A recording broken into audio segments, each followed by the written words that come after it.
แบบนี้สิเจ้าพูดถูก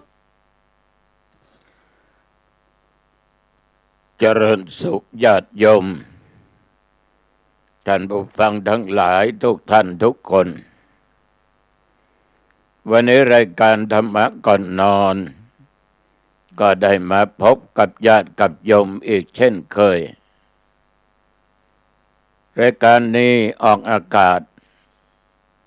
ณทางสถานีวิทยุการเผยแผ่ธรรมคลื่น 104.50 ออกอากาศที่วัดฝายหินตำบลสุเทพอำเภอเมืองจังหวัดเชียงใหม่มีเป็นประจำทุกวันของวันอังคารตั้งแต่เวลาเดี๋ยวนี้เป็นต้นไป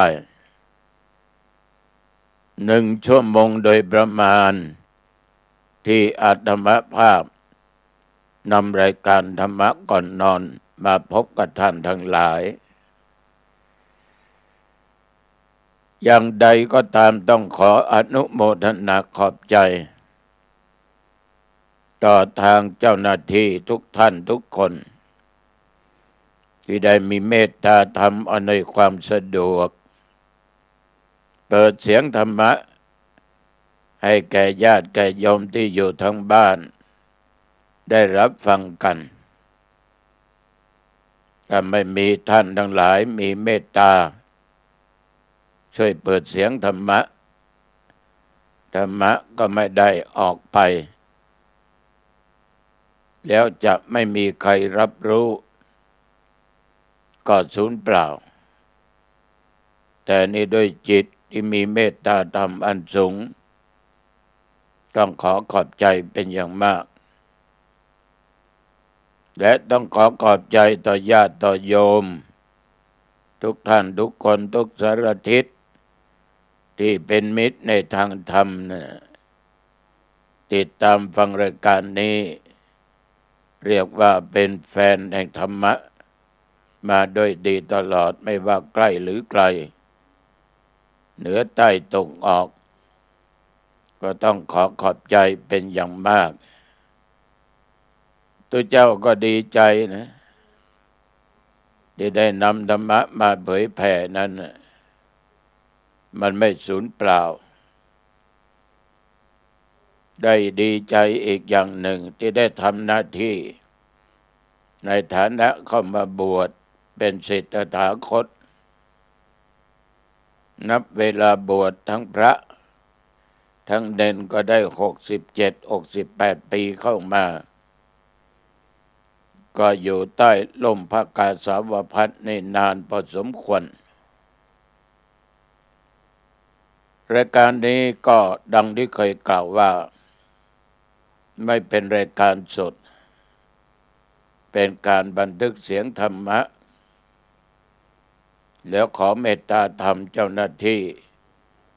เปิดเสียงธรรมะให้แก่ญาติแก่โยมท่านที่สนใจได้รับฟังกันดังที่กล่าวท่านทั้งหลาย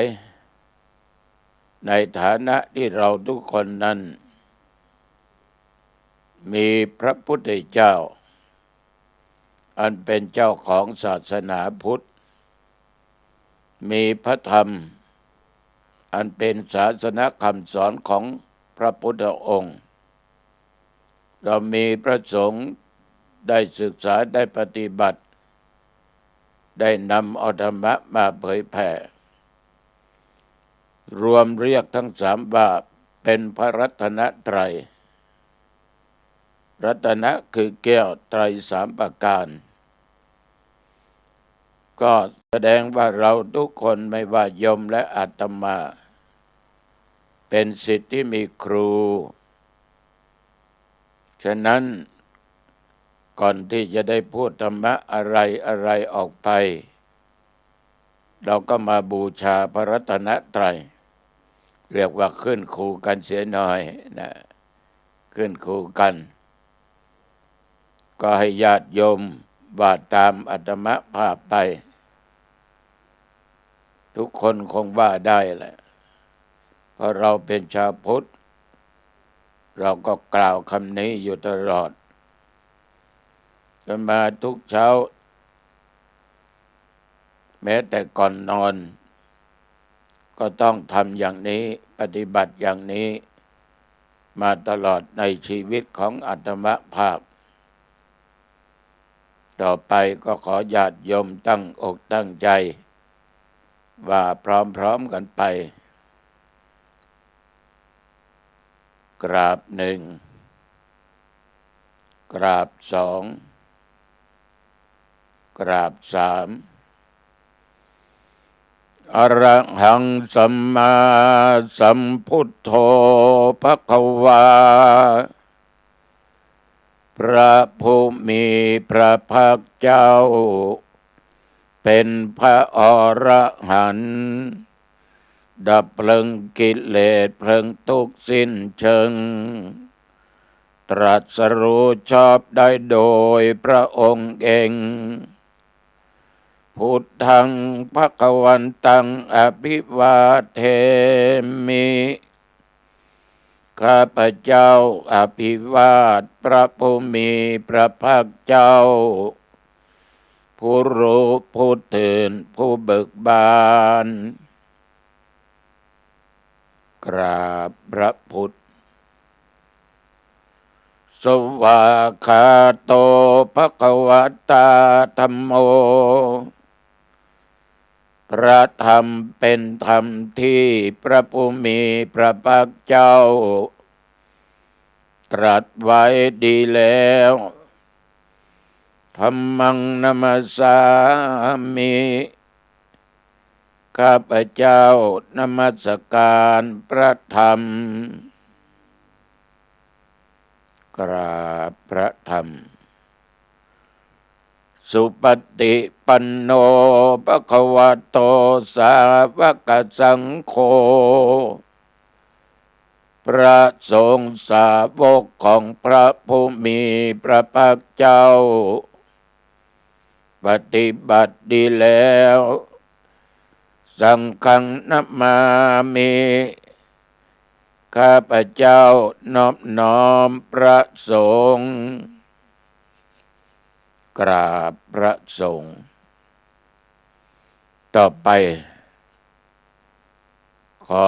เชิญทุกคนกล่าวคำนมัสการเมื่อกี้เราได้กล่าวคำบูชาพระรัตนตรัยพร้อมกันไปแล้วก็ต้องกล่าวคำนมัสการก็ว่าพร้อมกันไปนะโมตัสสะภะคะวะโตขอนอบน้อมแด่พระผู้มีพระภาคเจ้าพระองค์นั้นอะระหะโตซึ่งเป็นผู้ไกลจากกิเลสสัมมาสัมพุทธัสสะตรัสรู้ชอบได้โดยพระองค์เองนะโมตัสสะภะคะวะโต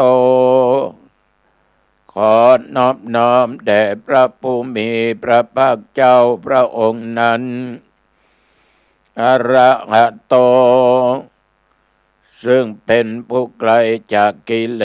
สสัมมาสัมพุทธัสสะตรัสรู้ชอบได้โดยพระองค์เองนะโมตัสสะภะคะวะโต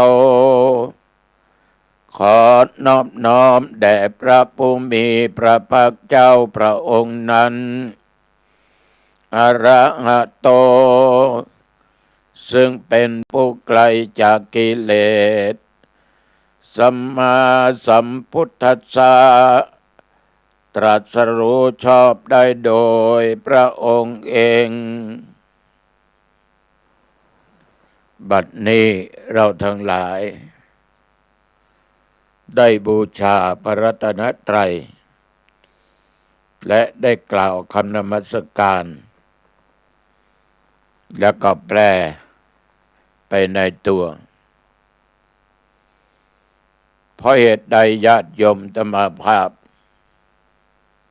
จึงนำสิ่งศักดิ์สิทธิ์เหล่านี้นำมากล่าว พร้อมกับญาติโยมก็เพราะเหตุว่าเราจะได้รู้ว่าการเป็นพระพุทธเจ้านั้นมันไม่ใช่ของง่ายๆเหมือนคำนมัสการพระพุทธเจ้านั้นเป็นผู้ไกลจากกิเลสและตรัสรู้ชอบได้โดยพระองค์เองอาตมาเคยบอกกล่าวหลายครั้งว่าพระองค์นั้นไม่มีใครมาเสี่ยมและมาสอนตรัสรู้เองโดยชอบเมื่อเป็นเช่นนี้ญาติโยมพวกเราทั้งหลายนั้นนับว่าเป็นผู้ที่มีบุญและโชคดีมากๆที่เราได้เกิดมาในโลกมนุษย์เราได้มาพบพระพุทธศาสนาอันมีพระพุทธเจ้าเป็นเจ้าของศาสนามีพระธรรมอันเป็นพระธรรมคำสอนของพระพุทธองค์ที่ทรงได้ตรัสรู้ทรงมีพระมหากรุณาธิคุณได้นำเอาธรรมะเหล่านั้นมาประกาศแก่ภิกษุสงฆ์ทั้งหลายแล้วต่อมาพระสงฆ์ทั้งหลายรวมกับพระพุทธเจ้ามีพระอรหันต์และก็ได้เสด็จพระสงฆ์ก็ได้นำเอาธรรมะไปทุกเมืองพุทธองค์ก็ไปอีกเมืองหนึ่งสาวกทั้งห้าก็ไปอีกเมืองหนึ่งนำพระธรรมนั้นไปเผยแผ่พระพุทธเจ้าได้ทรงแสดงธรรมโปรดแก่เวนยสัตว์ทั้งหลายแก่มนุษย์ทั้งหญิงทั้งชายแก่ภิกษุสามเณรแก่มวลกษัตริย์ทั้งหลายตลอดจนตอบปัญหาแก่เทวดาพระพุทธองค์ไม่ทรงเห็นแก่ความเหน็ดเหนื่อยเมื่อยล้า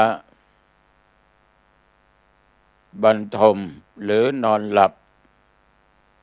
4 ชั่วโมงฉะนั้นท่านทั้งหลายพวกเราทุกคนนั้นเป็นผู้โชคดีมากๆที่ได้เกิดมาพบพระพุทธศาสนาจะมาก็เป็นตุเจ้าอีกองค์หนึ่งที่โชคดีได้เกิดมาพบพระพุทธศาสนาโชคดีได้เข้ามาบวชเป็นศิษย์ตถาคตเรามานึกถึงชีวิตของเราทั้งหลายนี่ญาติโยมวันคืนก็ผ่านไปวันเวลานั้นน่ะมันผ่านไปมันไม่มีทางจะย้อนกลับมามันเดินไปข้างหน้าแต่เข็มนาฬิกานั้นจากเลข12ไป1 2 3 4 5 6 7 8 9 10 11 12แล้วก็วนลงไปเลข1อีกเพราะเขาทำมาอย่างนั้นแต่เวลานั้นโยมทั้งหลายมันไม่หวนย้อนกลับมาถ้ามาภาพมานึกถึงตัวเองเนี่ยตั้งแต่เกิดเป็นทารกน้อยๆอยู่ในครรภ์ของแม่ได้เกือบ10 เดือนเกิดออกมาก็เป็นเด็กและเป็นเด็กชายพอเรียนประถม4 จบก็เป็นศิษย์วัดได้บวชเป็นสามเณรเมื่อปีพุทธศักราช 2503อาตมานี่เกิดวันที่7เดือนกันยายนพระพุทธศักราช2489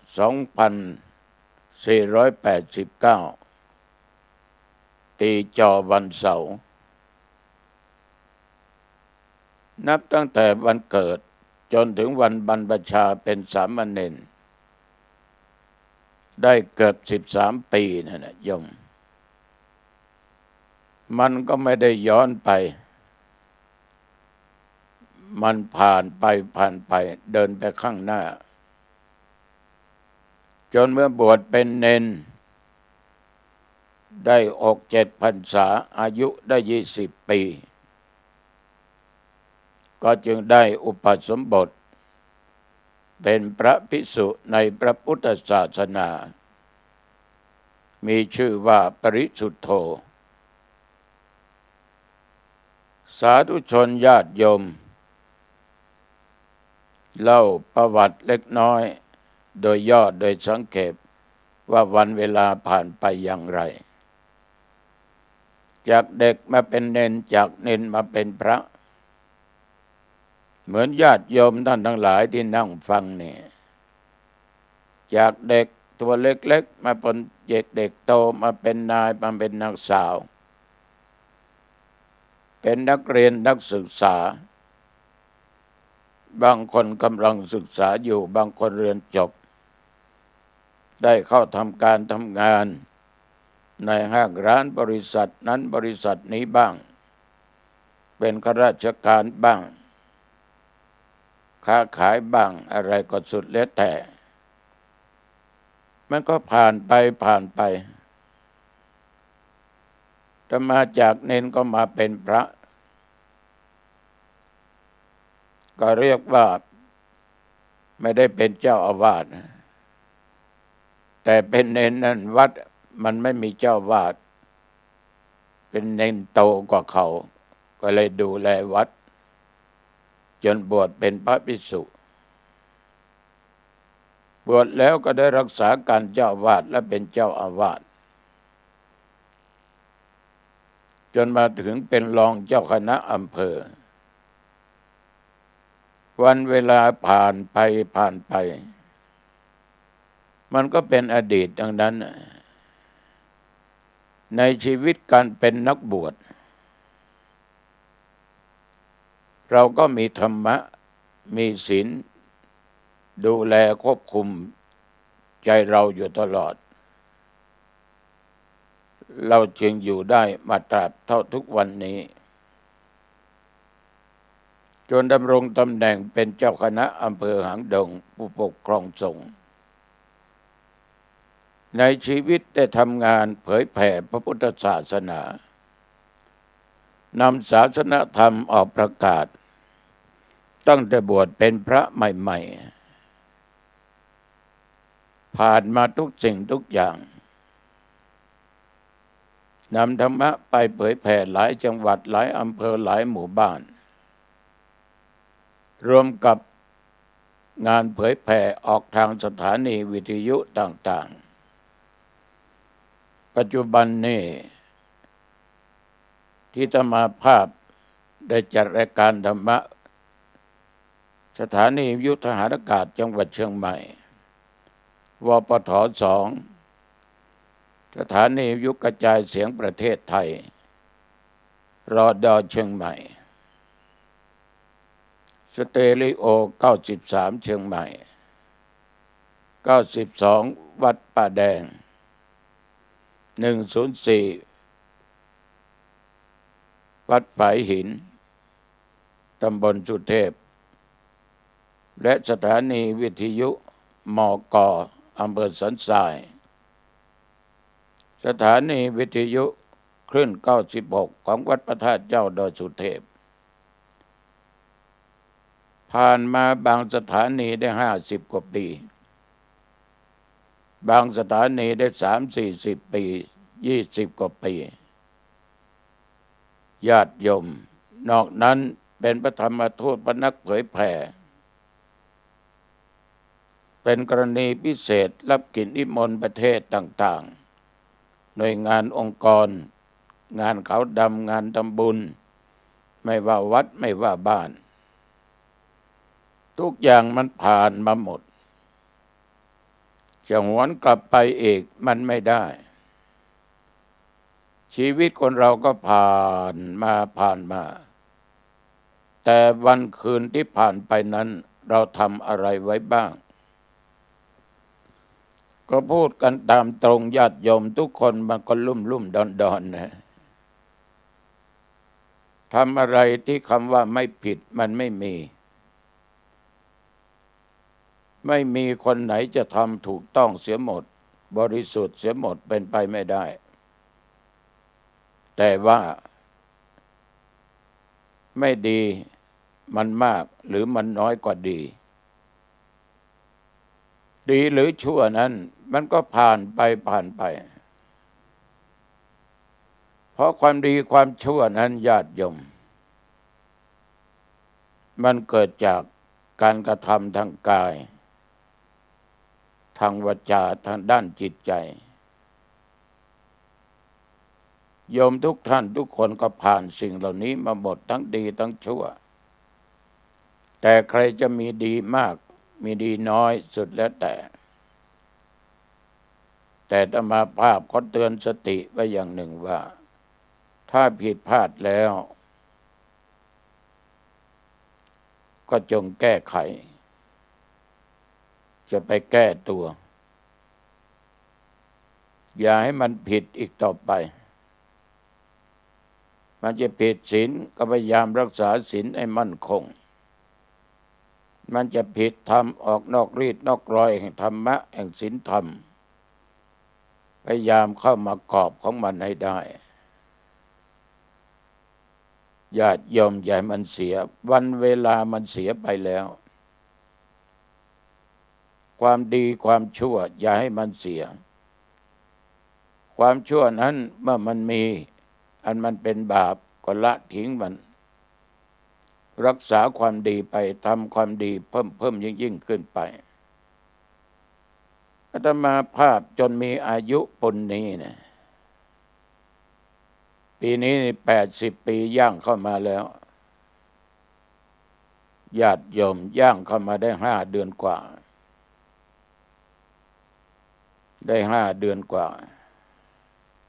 ก็เรียกว่าได้160 กว่าวันเข้ามาแล้วก็จะเต็ม80วันที่7 เดือนกันยายนพระพุทธศักราช2569ยังเหลือเวลาอีกตั้งหลายเดือนนะ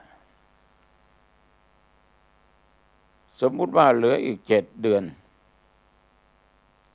37 21 220 กว่าวัน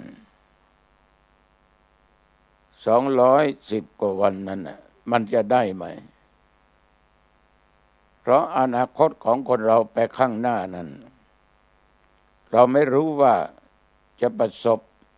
ต่ออุบัติเหตุอะไรมันจะไปได้ไหมจะถึงไหมจะล่วงสิ่งเหล่านั้นไปได้ไหมทุกอย่างมันไม่แน่ไม่นอนพุทธเจ้าตรัสว่ามันเป็นอนิจจตาเป็นของไม่เที่ยงเมื่อมันเป็นของไม่เที่ยงมีการเปลี่ยนแปลงผันแปรไปทุกโอกาสเวลาผ่านไปแต่มาอีกไม่นานถ้าไม่ตายเสียก่อนนะ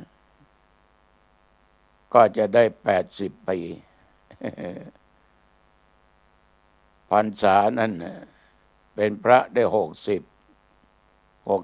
พรรษาเน้นอีก7เป็น66 67 68 พรรษา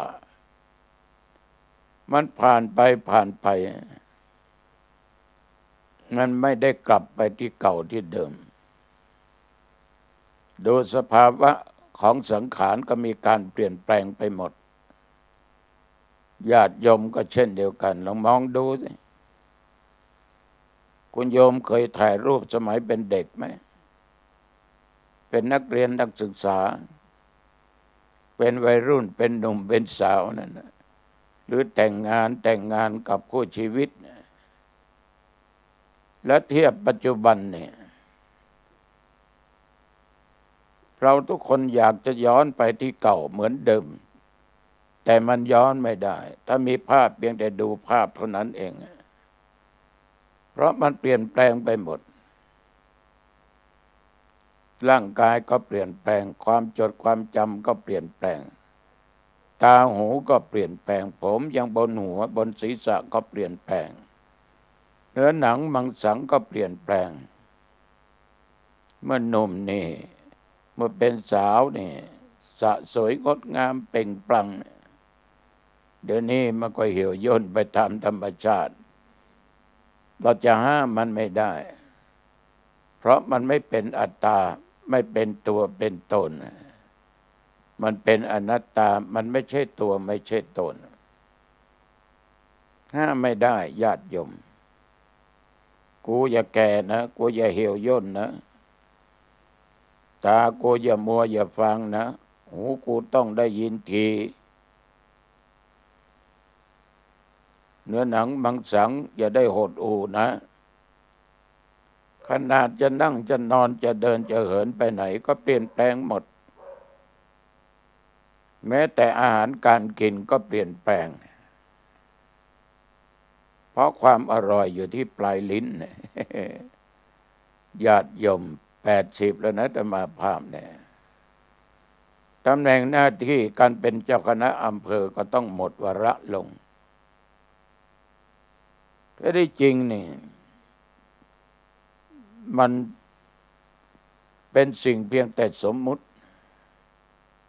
แต่ตัวเราก็คือตัวเราขนาดเราว่าเป็นตัวเรายังไม่ใช่ตัวเรานะเพราะเป็นสิ่งสมมุติเป็นสิ่งที่ปรุงแต่งจากสังขารคือความดีความชั่วชีวิตจะสร้างคุณงามความดีเป็นกุศลธรรมเป็นฝ่ายดีฝ่ายบุญ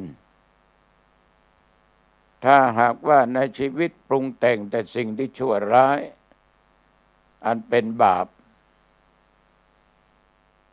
กับบุญนี่แหละโยมทั้งหลายเป็นเชื้อที่นำให้เราต้องมาเกิดเวียนว่ายแต่เกิดอยู่ในโลกนี้ดีนะเรายังบุญเยอะไม่ได้เกิดไปเป็นสัตว์เดรัจฉานนะโยม ได้ไปเกิดเป็นหมูเป็นหมาเป็นเป็ดเป็นไก่เป็นงัวเป็นควายเป็นช้างเป็นม้าเนี่ยเป็นสัตว์เดรัจฉานเนี่ย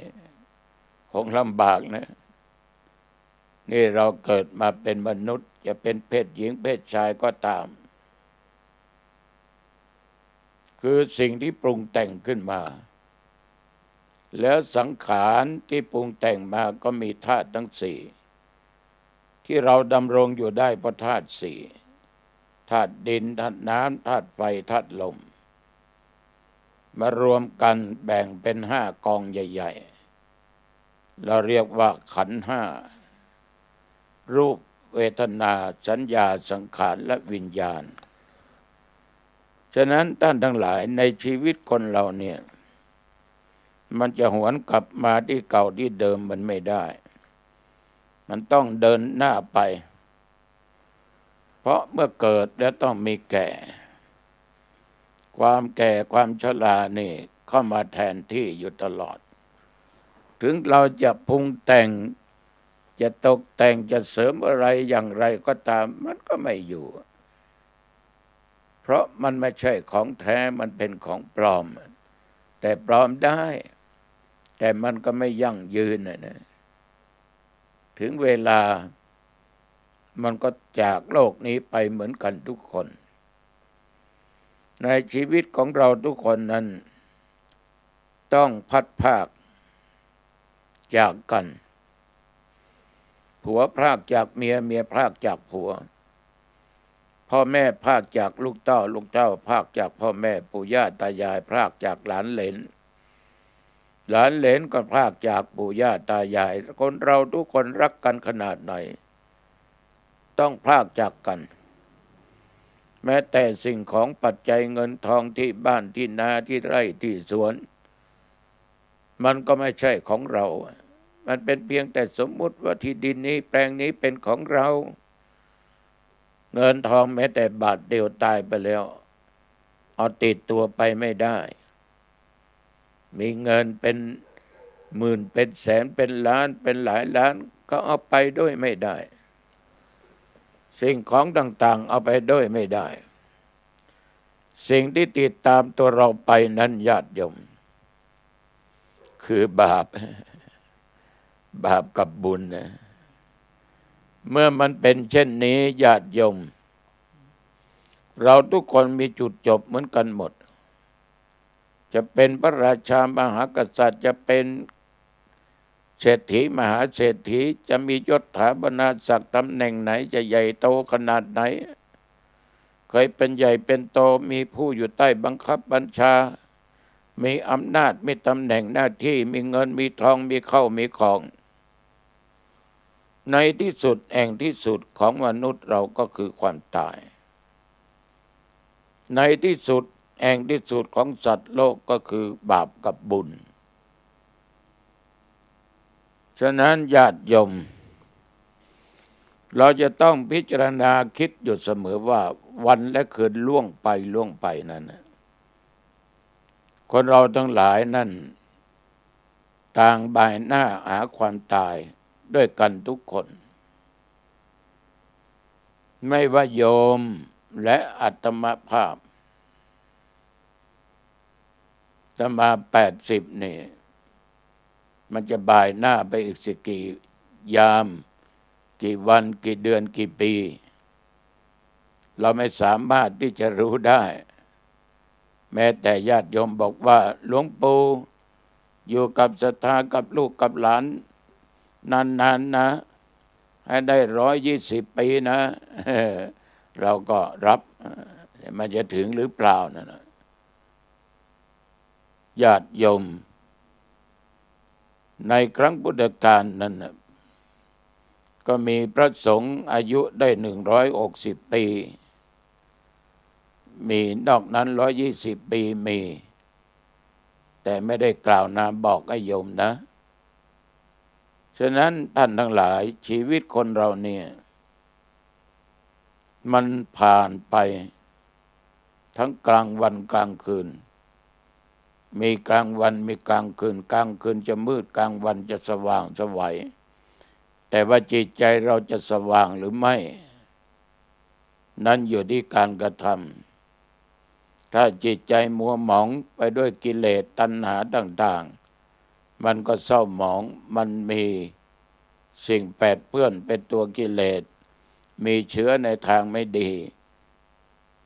พบหน้าชาติหน้าจะเกิดเป็นอะไรก็ไม่รู้นะขนาดเทวบุตรนี่ญาติโยมจะเกิดเป็นเทวบุตรนะจะหมดอายุจากการเป็นเทวบุตรจะต้องตกนรกแล้วไปเกิดเป็นแล้งเป็นกาเป็นเต่าเป็นหมูเป็นหมาเป็นคนหูหนวกคนตาบอดอีก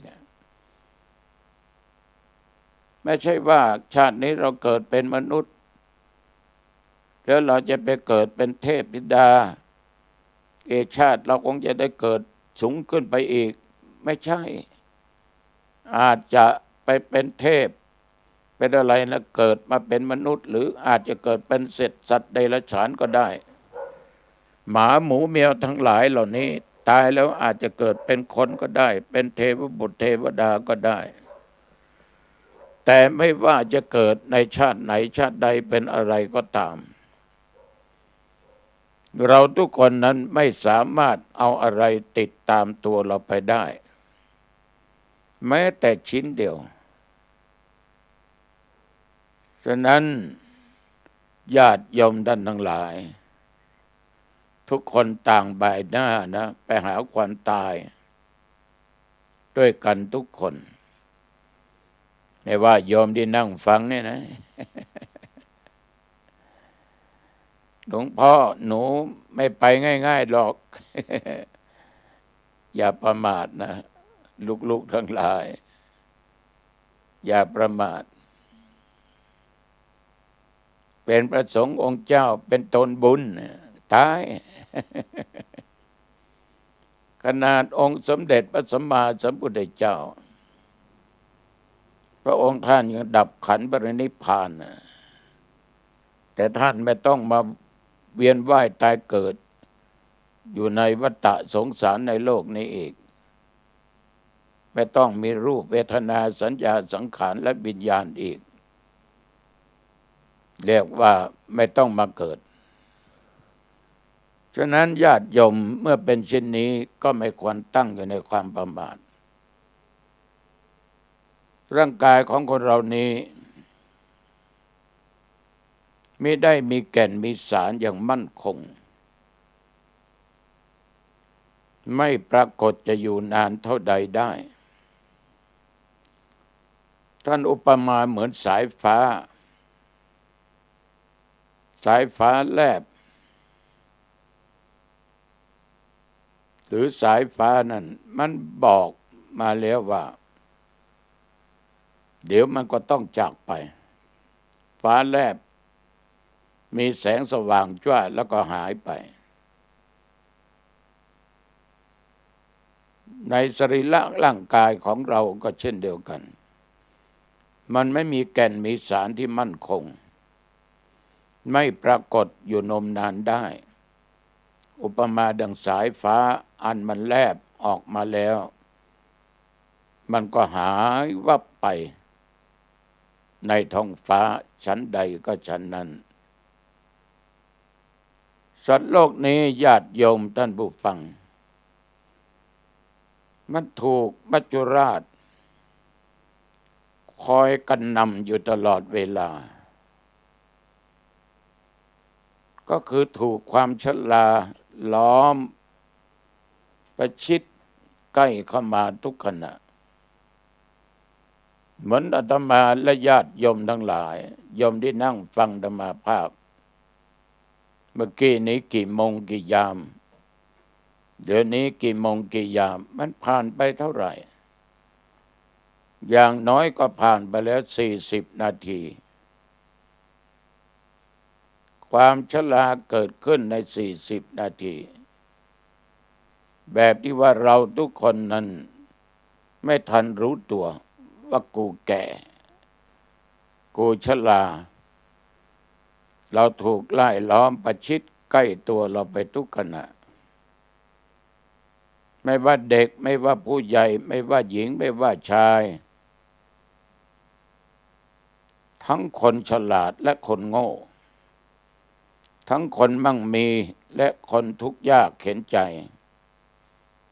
ล้วนมีความตายดัก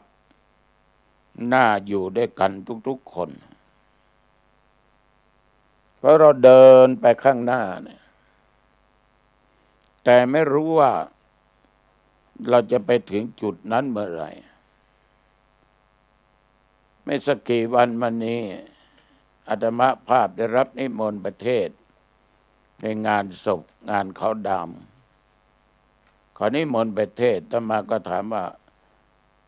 คนตายเป็นอะไรตายครอบครัวก็พูดให้ฟังว่าหลวงพ่อตอนเย็นยังนั่งทานข้าวด้วยกันอยู่ตกมาตี 2นั่นน่ะบอกว่าไม่สบายพูดไม่สักกี่คำก็เลยหมดลมหายใจหมอก็บอกว่าหัวใจนั้นน่ะมันเฉียบพลันสิ่งเหล่านี้มันเกิดขึ้นได้ง่ายๆไม่ว่ากับพระไม่ว่ากับเครื่องหัตถ์ชาวบ้านแล้วมันก็ไม่เว้นนะนี่เป็นพระกูจะเว้นมันไม่เว้น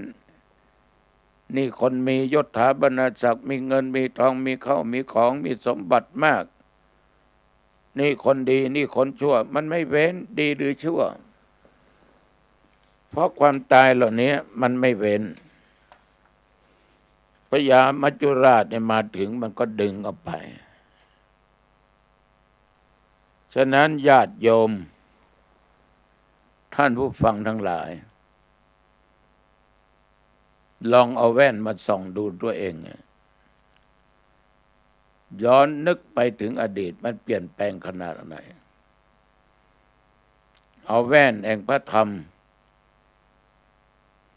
มาคิดพิจารณาดูว่าเรานี่แก่ไปเราก็จะเห็นส่องดูร่างกายเราก็จะรู้ว่ามันเปลี่ยนแปลงผันแปรไปทั้งข้างในและข้างนอก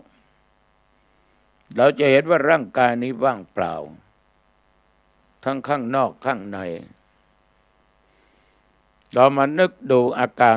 32ของคนเรานั้นมีเหมือนกันหมดมันก็ชำรุดสึกหรอไปบางครั้งก็กระเพาะบางครั้งก็ไตลำไส้ใหญ่ลำไส้น้อยบางทีก็หลอดเลือดบางทีก็หัวใจ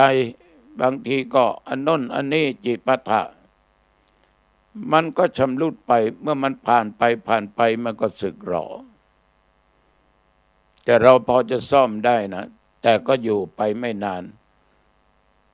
เหมือนรถยนต์นั่นแหละโยมเครื่องมันเสียวิ่งไม่ได้เข้าอู่ยางรั่วก็เปลี่ยนมันก็วิ่งได้แต่ว่ามันก็แก่มันก็ชรามันก็เดินหน้าไปทุกขณะมันอยู่นานไม่ได้ทุกวันนี้เราไม่รู้เวลาตายเวลาเกิดกี่ยามกี่โมงเกิดวันอะไรรู้หมดทิศจันทร์อังคารพุธพฤหัสศุกร์เสาร์เดือนอะไรปีอะไรเรารู้แต่วันเดือนหรือเวลาปีนั่นเราไม่สามารถจะรู้ได้ว่าเราจะตายเวลาเท่าไหร่วันไหนเดือนไหนปีไหนเราจะตายทุกคนจะไม่รู้เวลาตายมันปิดบังเราไว้หมดปิดบังไว้มันไม่เปิดเผยไม่จงแจ้งไม่บอกให้เรารู้ล่วงหน้าว่านี่คุณพรุ่งนี้จะตายแล้วนะมันไม่ได้บอก มันจะไม่บอกถ้าบอกเราคงจะไปหลบลี้อยู่ที่ไหนก็ได้นะโยมนะอีก7 วันกูจะตายแล้วกูจะไปต่างประเทศดีกว่าไปญี่ปุ่นไปอินเดียไปประเทศโน้นประเทศนี้ไม่ให้มันตันตามทันในความตายจะไปอยู่ที่ไหนหลบไปอยู่ที่ไหนลี้ซ่อนอยู่ที่ไหนมันก็หนีไม่พ้นอยู่ใต้ท้องทะเลก็หนีไม่พ้นละโยมอยู่บนอากาศก็หนีไม่พ้นฉะนั้นมันเลยมีปัญหาว่าเมื่อเราไม่รู้เนี่ยตัวนี้คือตัวสำคัญก็ขออย่าได้ตั้งอยู่ในความประมาทให้สร้างแต่คุณงามความดีเพราะตายไปแล้ว2 อย่างบาปกับบุญที่จะติดตามเราไปทุกภพทุกชาติอันนี้อาตมาภาพขอฝากไว้กับญาติกับโยมนะเนี่ยพูดกันมาตั้งแต่เช้าเดี๋ยวนี้ผ่านไป40 กว่านาทีเอาคืนได้ไหมโยมซื้อคืนได้ไหมขอก็ไม่ให้ซื้อก็ไม่ขายกูไม่ให้มึง มึงต้องไปตามกูพญามัจจุราช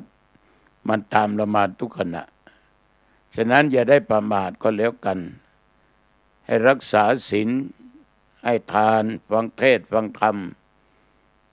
ทำบุญสุนทานเจริญเมตตาภาวนาไปให้ทำความดีทางกายทางวาจาทางด้านจิตใจบาปความชั่วทางกายวาจาใจอย่าให้เกิดถ้ามันจะเกิดก็ต้องให้มันหลุดไปจนได้ให้สร้างแต่คุณงามความดีเพราะตายไปแล้วมีแต่บาปกับบุญติดตามตัวเราไปขอฝากกับญาติกับโยมท่านผู้ฟังทั้งหลายนำไปคิดพิจารณานะทำงานเข้าบ้านมาปิดประตูบ้านให้เรียบร้อยขึ้นบนบ้านปิดประตูหอเรือนหน้าต่างให้เรียบร้อยเก็บของมีค่าไว้ให้เรียบร้อย ของสิ่งไหนที่โยมจะใช้พรุ่งนี้ไปวางตรงที่โยมเดินผ่านจะเห็นได้ง่ายกันลืมไม่ได้ทานข้าวของว่างก็ทานเสียแล้วก็อาบน้ำชำระเหงื่อใครใส่ผ้าใส่ผ่อนสีไหนชุดไหนที่โยมชอบใส่ได้จะปะแป้งก็ปะได้ไม่มีใครรู้ไม่มีใครเห็นนอกจากคนในครอบครัวเสร็จแล้วก็กราบพระ5 หนคือ1พระพุทธเจ้า2พระธรรม3พระสงฆ์4กราบพระในบ้านคือพระบิดาพระมารดาพ่อแม่ผู้ให้กำเนิดให้ชีวิตจนเรามีวันนี้ได้5กราบพระอุปชฌาย์ผู้อุปสมบทบรรพชาเราเป็นเณรเป็นพระเราศึกออกไปได้เป็นพี่น้อยพี่หนานเป็นพระเป็นเณรเพราะเรามีอุปชฌาย์จนอยู่ทุกวันนี้ได้ครูบาอาจารย์ผู้ให้ศิลปะวิชาความรู้แก่เราถ้าไม่มีท่านเหล่านี้เราก็คิดดูดีๆเราจะมีวันนี้ได้ไหมต่อจากนั้นสวดมนต์3 บทเอาอิติปิโสสวากขาโตสุปฏิปันโนเหลือเจริญสมาธิภาวนาพอสมควรแผ่เมตตาแก่สรรพสัตว์เจ้ากรรมนายเวรเทพุเทพเทวดาเทพาอารักษ์ผีหอผีเงินผีปู่ผีย่าเจ้าที่เจ้าทางเจ้ากรรมนายเวรสรรพสัตว์ผู้มีพระคุณทั้งหลายอันมีบิดามารดาเป็นต้นแล้วก็แผ่เมตตาแก่ตัวเองว่าข้าพเจ้าเกิดมาชาตินี้ชาติไหนชาติหน้าก็ตามขอจงอุดมสมบูรณ์ไปด้วยปัจจัยเงินทองสิ่งของเครื่องอุปโภคบริโภคต่างๆอย่าได้อดอย่าได้อยากอย่าได้ทุกข์ได้ยากเกิดมาชาติไหนก็ได้พบชาติพระศิริยะเมตไตรและโยมก็นอนหลับเป็นสุขไม่ฝันเห็นร้ายตื่นมาก็สดชื่นเป็นสุขใบหน้าก็สดใสขอความผาสุกความเจริญในธรรมจงบังเกิดมีแก่ญาติแก่โยมทุกท่านทุกคนอายุวันโนสุขังพลังพบกันใหม่